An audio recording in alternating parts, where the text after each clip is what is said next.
Today we are about 3,500 acres, 50-50 corn and soybeans, all crops, no livestock. Most of the beans that we grow are for seed beans, produced for Bayer, and then all of our corn. We do have one field of seed corn that we produce for Bayer as well, but the rest of it is for commercial production that goes to an ethanol plant just 15 miles from here. As a young boy, I was pretty much the only thing I ever wanted to do.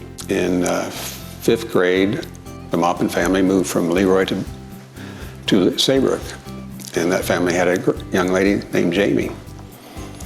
And in sixth grade, I sent her a note and asked her if she'd be my girlfriend, and she turned me down.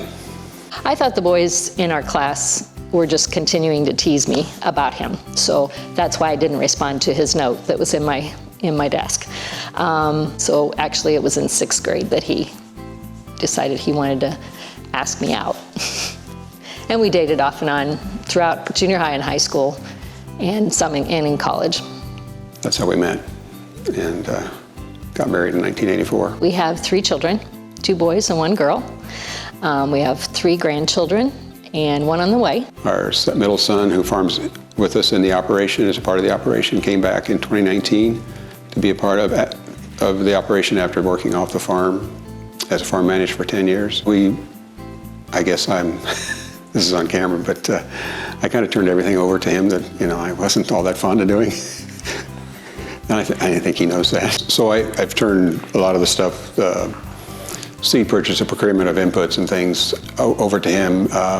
Was able to utilize his experience in the farm management world with his contacts and background in there to help cut costs, work deals, broader perspective on what things look like.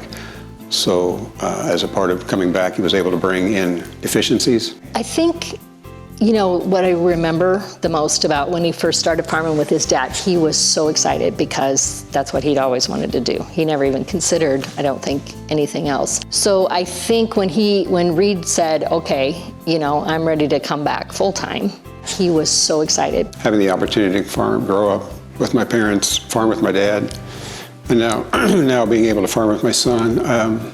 People talk about agriculture being a way of life, and it is so true. That it's something that not everybody gets to do, and I feel very privileged to have that opportunity.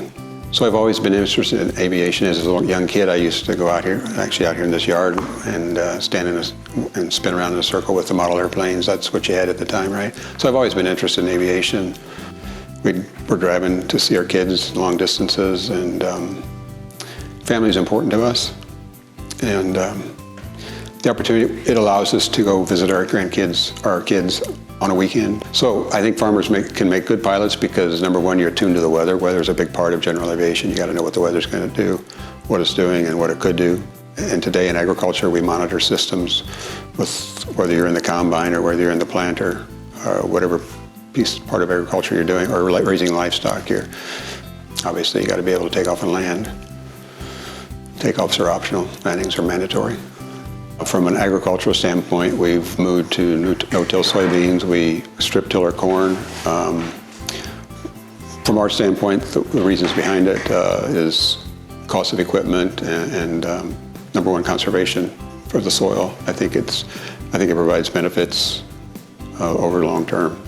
It works for us. He's smart, funny. Didn't always show that to everybody, but yeah, he was funny. Hard worker. I learned that pretty much early on when we first started dating. I think what makes Gerald a master farmer in my mind is he's willing to learn.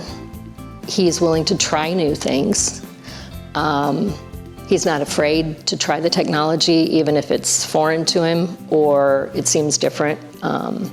And he listens to our son, who has a different perspective after being a farm manager and working now with us for the several years. He also listens to our older son, who has helped with, coming up with some coding options for us to make things easier and a little more streamlined. So when I think about the honor of being nominated and accepted as a master farmer, I'm truly humbled.